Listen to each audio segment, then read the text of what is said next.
Hello again. If you've seen the unboxing video, then you know that there was this pin sticking outside on both sides of the watch. I did try to push them in, but it didn't work. So it seems it was a big problem because as you can see they were too thin and they were going through the hole.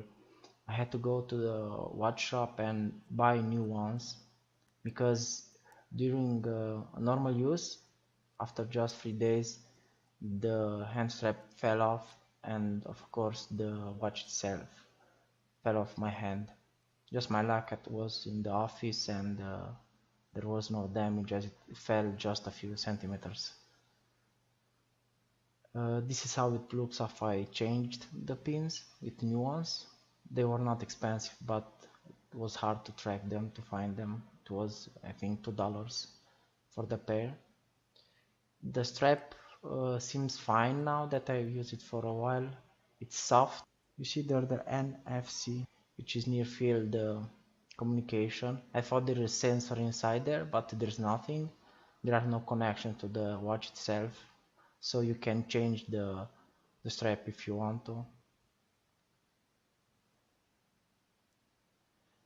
The back plate, the plastic plate, as you can see, it just pops open from time to time, although it's locked with the screw.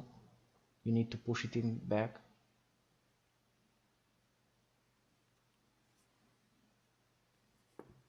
And also I noticed the strap is quite small.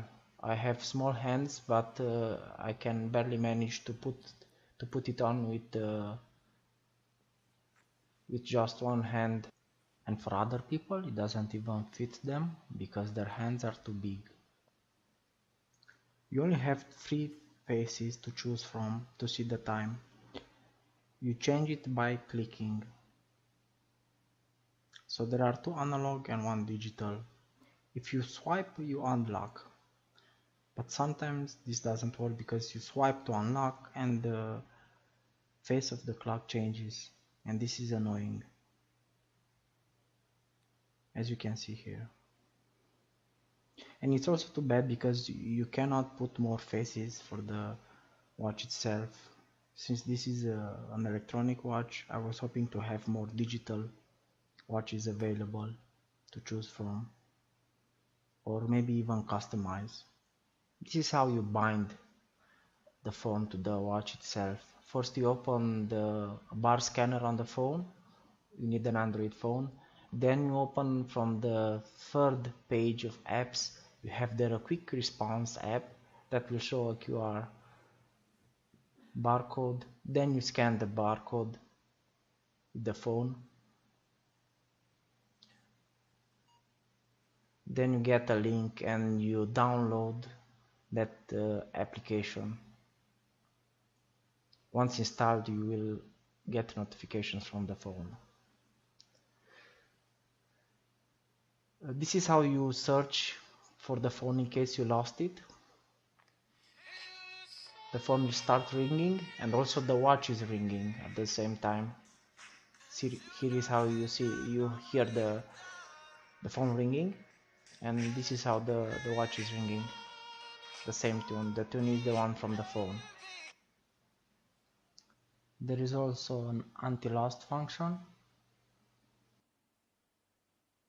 If you turn it on, every time the connection between the phone and the watch it's lost, the watch will start ringing and vibrating. As you see here, I will disable the Bluetooth on the phone.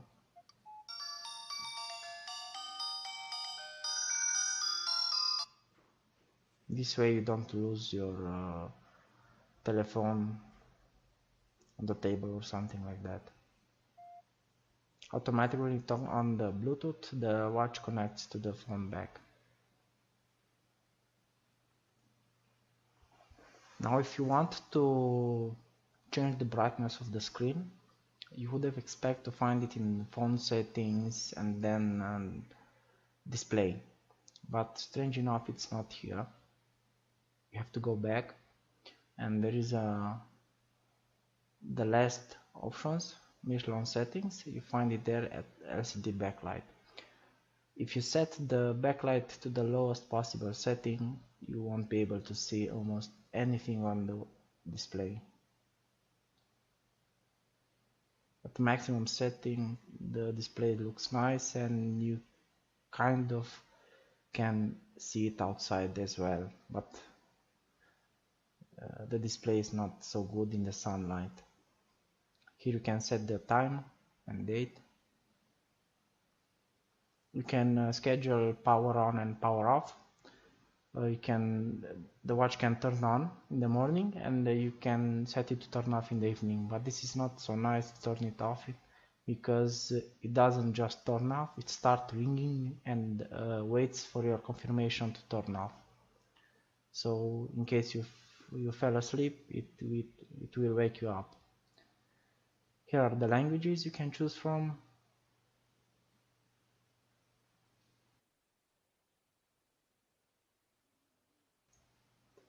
And here you can select the network if you use a SIM card from a carrier.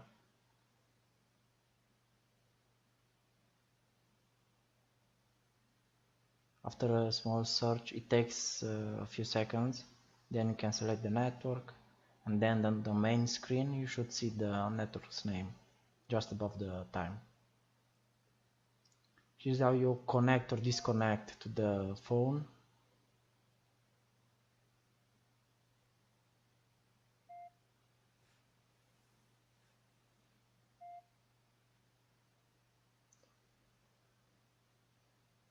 Once the watch is connected to the phone, you cannot disable Bluetooth.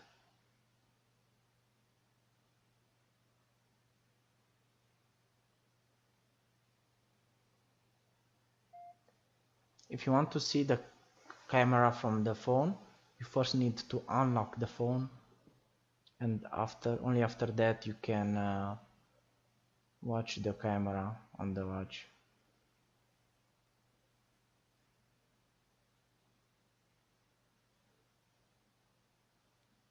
It's not great quality, but it works. You can also capture the live video.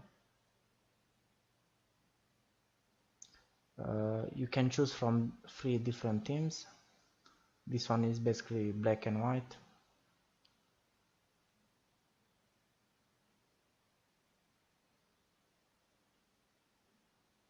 It looks classic, but it's you feel sorry because the phone is actually colored and you won't use those colors, so I think it's better to choose one of the other themes.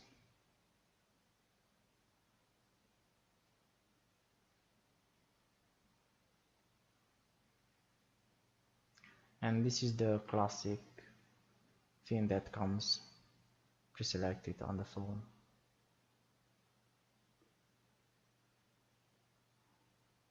There are other functions I did not mention, like the speedometer, like sleeping mode, but I never plan to use those functions and I don't think they are very reliable, so that's that. You can browse through your files on the microSD card or on the phone.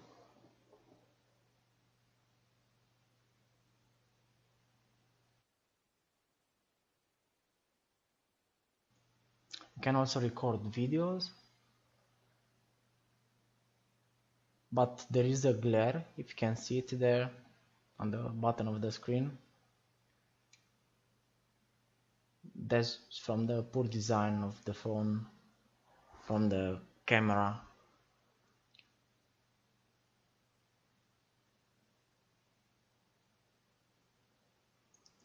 I've noticed that during recording videos or taking pictures, the phone doesn't respond so well on clicks on the screen.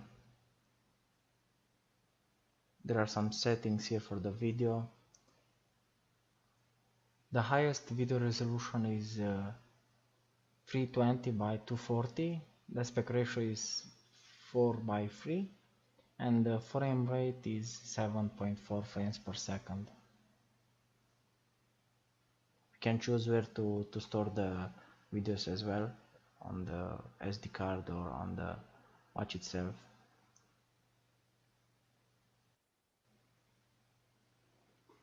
For pictures, you can actually set the resolution of the images, but that's 640 by 480, the highest resolution possible. After taking each shot, you need to press the back button in order to take new photos. Here are some samples of photos and videos taken at the highest resolution and image quality possible. You will notice the glare I was talking about in the photos as well in the videos. And also the sound quality, it's not so great, it's quite bad. In conclusion, this is what I didn't like with the watch itself. Bad quality control, the strap fell off after 2 days, screen not visible in direct sunlight, only 3 watch displays possible, fixed background image, very bad video at only 320 by 240 at 7.4 frames per second, glare reflections due to bad camera design, not water resistant, plastic backside not closing perfectly, and the USB cable used for charging is hard to connect. Now the good things about this watch are nice metal case design, can be used as a standalone phone, this is a big plus for me. Battery lasts more than 1 day while used as phone. Screen responsiveness, good screen, good colors, nice feeling strap, it feels soft on the hand, speaker sounds okay, good value for the price. Overall, the fact that you can use it as a standalone phone, it's amazing for me, and for this price range it's a really good value. If you found any information useful, please like and subscribe. Thanks.